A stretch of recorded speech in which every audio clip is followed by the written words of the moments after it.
तुम्हारे अंदर औरंगजेब का डीएनए है, गुलाम सरवर के अंदर नहीं है। कोई भी देश का मूल निवासी मुसलमान औरंगजेब से उसका दूर दूर से कोई रिश्ता नहीं है। तुम्हारा रिश्ता तुम नकारना भी चाहोगे तो नकार नहीं सकते। डे वन से एंड तक तुम्हारे रिश्ते मिलेंगे। कई रानियां पट रानियां, कई राजाएं पट राजाएं, कई सेनापति, कई अरे इनके गाने वाले, नाचने वाले, बजाने वाले, सलाह देने वाले, इनका पूरा चारों तरफ से परिक्रमा करने वाले सब यही थे भाई मेरे। और यही हमसे कहते कि तुम औरंगजेब परस्त हो। नो, तुम औरंगजेब के आत्मा को लगाकर कलेजे से घूमो, औरंगजेब की कब्रों में जाके घुस जाओ, वहीं आराम भी करो। नहीं, मुझे कोई ऑब्जेक्शन नहीं। औरंगजेब की कब्र को उठाकर पूरे भारत में भ्रमण करो, उसमें जो बनाना बनाओ, लेकिन अगर इस्लाम के साथ उसको जोड़ोगे और भारतीय मुसलमान के साथ जोड़ोगे तो हम मरे नहीं।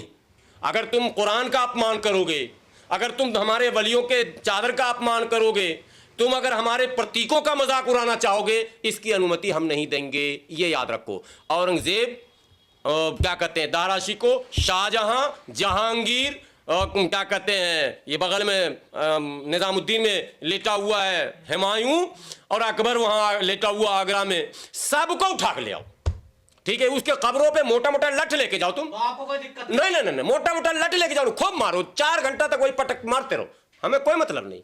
भारत का कोई मुसलमान नहीं बोलना चाहिए, मैं सारे मुसलमानों से कह रहा हूँ, मारे तो एक वर्जिश कर रहे तो इनका रिश्ता है भाई, भाई जोश आता है ना, रिश्ता है ना भाई, जोश आएगा, ये खींचेंगे, मैं नहीं। लेकिन अगर उससे इस्लाम को जबरदस्ती जोड़ोगे, औरंगजेब क्या था मैं नहीं जानता हूँ, मैं इस पर चर्चा नहीं करता हूं।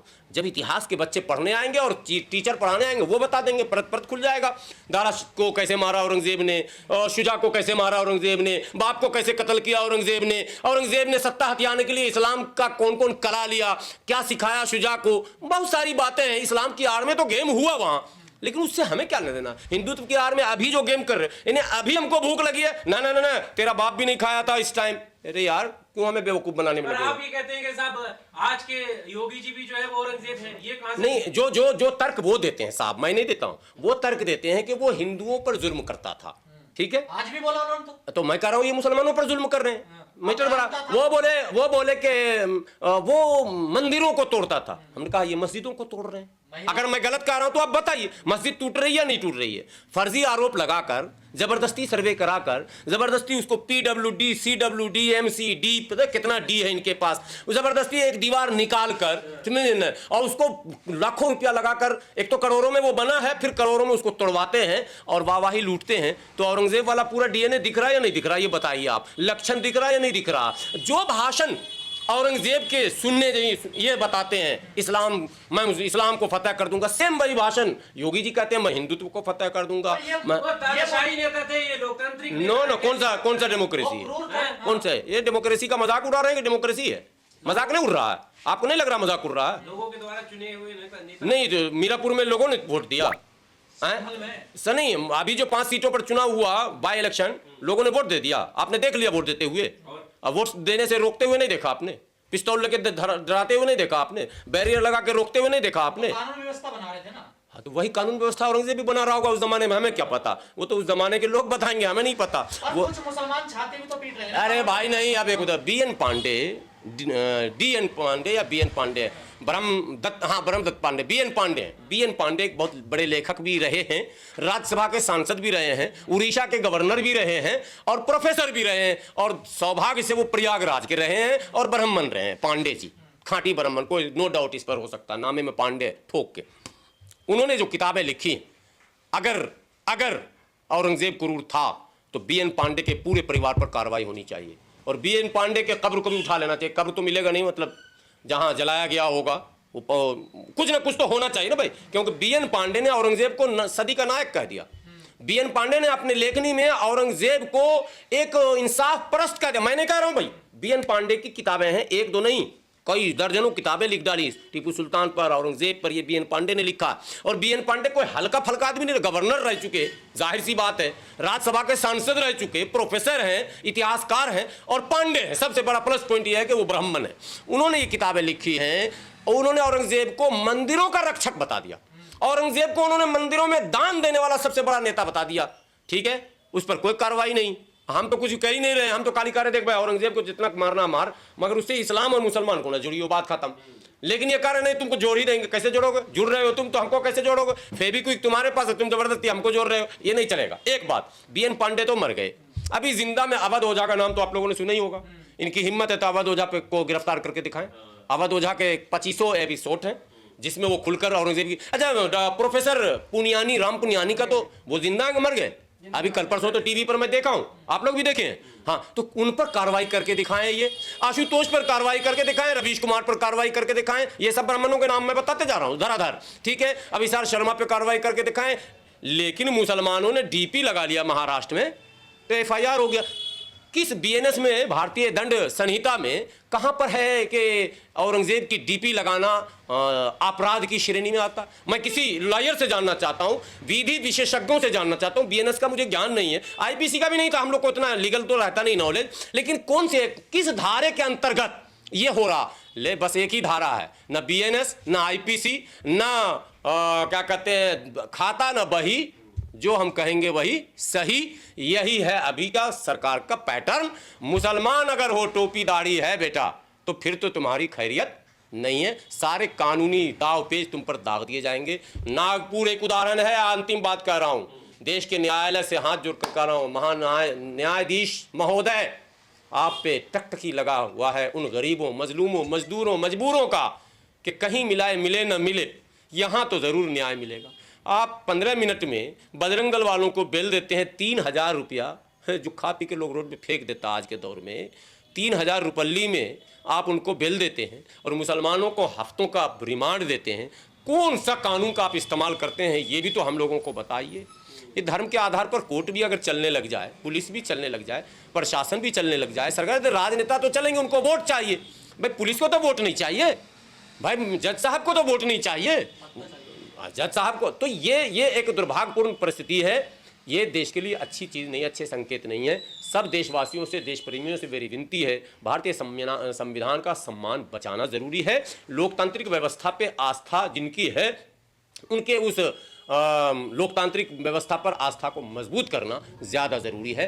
लॉर्ड माउंटबेटन का कहाँ दफनाया गया? आपको पता है क्रिश्चियन को दफनाया जाता है, तो अगर दफनाया गया होता यहाँ दिल्ली में, बंबई में, तो इनका भी प्रोग्राम हुआ होता।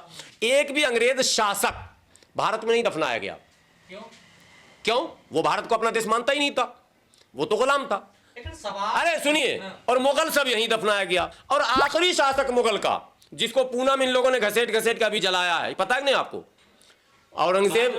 हाँ, औरंगजेब समझकर, इनको अभी कुछ नहीं पता चड्डी गैंग को। औरंगजेब कौन है? बहादुर शाह जफर। कंफ्यूज है ये आदमी, पूरा देश को भी कंफ्यूज करना चाहते हैं। बहादुर शाह जफर को, उसकी तस्वीर को बांध के कब्र के प्रतीकात्मक इसमें और घसेटा गया और जलाया गया। अरे बहादुर शाह जफर वो थे कि दादा भाई नौरोजी और तांतिया टोपे और झांसी की रानी और जितने नाम तुम ले सकते हो ना, उस सफ़े अव्वल में 1857 में मैंने प्रथम स्वतंत्रता संग्राम, उसमें जितने बड़े बड़े आसाम से लेकर कन्याकुमारी तक लोग आए थे योद्धा, सबों ने बहादुर शाह जफर से आग्रह किया कि हुजूर, इस विद्रोह का, इस गदर का नेतृत्व आपको करना है। उनके आग्रह पर बहादुर शाह जफर ने उस नेतृत्व को स्वीकार किया और उसकी कीमत बहादुर शाह जफर ने चुकाई। बहादुर शाह जफर के औलाद को काटकर उसके सरों को उसके सामने नाश्ते में पेश किया गया। बहादुर शाह जफर की समधी ने गद्दारी की और इसी हुमायूं के मकबरे में लाकर बहादुर शाह जफर को कैद किया गया, लाल किले से बुलाकर उसके समधी ने बुलवाया और नाश्ते में जो है उसके बेटे का सर दस्तरखान पर रखा गया। बहादुर शाह जफर ने कहा कि शुक्र करो कि मेरे 2 ही बेटे हैं, अगर ऊपर वाला मुझे 4000 4 लाख भी बेटे देता तो मैं इस देश पर उसको कुर्बान कर देता। बहादुर शाह जफर ने कहा, दम दमे में दम नहीं, ये जान मांगो खैर, खैर मांगो जान की, गाजियों में बू रहेगी जब तलक ईमान की, तख्ते लंदन तक चलेगी तेग हिंदुस्तान की। ये बहादुर शाह जफर का मामला था। बहादुर शाह जफर को कैद करके रंगून भेज दिया गया, काला पानी में भेज दिया गया। अरे देश के लिए उसकी खिदमत को तुम ऐसे भुला रहे हो, चिंटू हो पिंटू हो, और तुम कहते हो आप प्रेम करते हो। तुम्हारा बाप प्रेम करता था, तुम्हारा दादा उसको नेता माना था, हम तो थे भी नहीं, मेरा बाप भी नहीं था। मेरे दादा परदादा का दौर था 1857, कितना साल हो गया? अरे भाई 1857, 1957, अब 2057 आने वाला, 250 साल हो गए, 3 पीढ़ी पहले की बात है। तुम्हारे दादा ने जिसको नेता माना, तुम हमसे पूछते हो आप उससे प्यार करते? जिसके नाम की तख्ती इंडिया गेट पर लगी हो, तुम हमसे पूछते हो आप उससे प्यार करते हैं? तुम इस देश से प्यार नहीं करते हो, न करते थे, न करते हो। कल भी इस देश को तोड़ने फोड़ने, अलग करने, कमजोर करने, एन केन प्रकारेण तुम योजना बनाते थे। आज भी तुम बना रहे हो। कल भी तुम सफल नहीं हुए थे, आज भी सफल नहीं होगे। इसलिए ये जो लोग आज विरोध कर रहे हैं औरंगजेब के साथ तो यही रहे थे ना, यही थे। इतिहास क्यों नहीं बताया जा रहा? उदयवान कौन था? वो भी तो औरंगजेब के साथ। अरे यही तो मैं बता रहा कुमारी हूँ। कौन है? मैं दिया दिया कुमारी। कुमारी। अरे मैं यही तो मैं अभी बोल कर गया। अभी मौजूदा जो पॉलिटिक्स है उसमें एक सिंधिया परिवार है दिया जिसने कुमारी। देश के साथ जो किया वो आप लोगों ने सब इतिहास में पढ़ा ही। सिंधिया परिवार की भूमिका, वो आज राजा महाराजा बने हुए हैं देश के। बाप भी थे, फुफ्फू भी थी, चच्ची भी थी, माता विजय राजे सिंधिया से लेके ये जो अभी मुख्यमंत्री पद से जिसको भाजपा ने हटाया वसुंधरा राजे, और इधर ज्योतिरादित्य से लेके आदित्य राजे, सब सिंधिया परिवार जो भी है, इसकी भूमिका पता है। अभी वो राजघराने जिनका सीधा संबंध जाकर वहां से जुड़ता है, अकबर के रिश्तेदार थे, जो मतलब सीधा खून का रिश्ता जिनका, पारिवारिक संबंध, सांसारिक संबंध, प्रशासनिक संबंध जिनके रहे औरंगजेब और उनके पूर्वजों से, वही हमसे पूछते हैं चमन के सींचने में पत्तियां कुछ झड़ गई होंगी। यही इल्जाम है मुझ पर चमन से बेवफाई का, मगर कलियों को जिसने रौंद डाला अपनी हाथों से, वही दावा करे हैं इस चमन की रहन।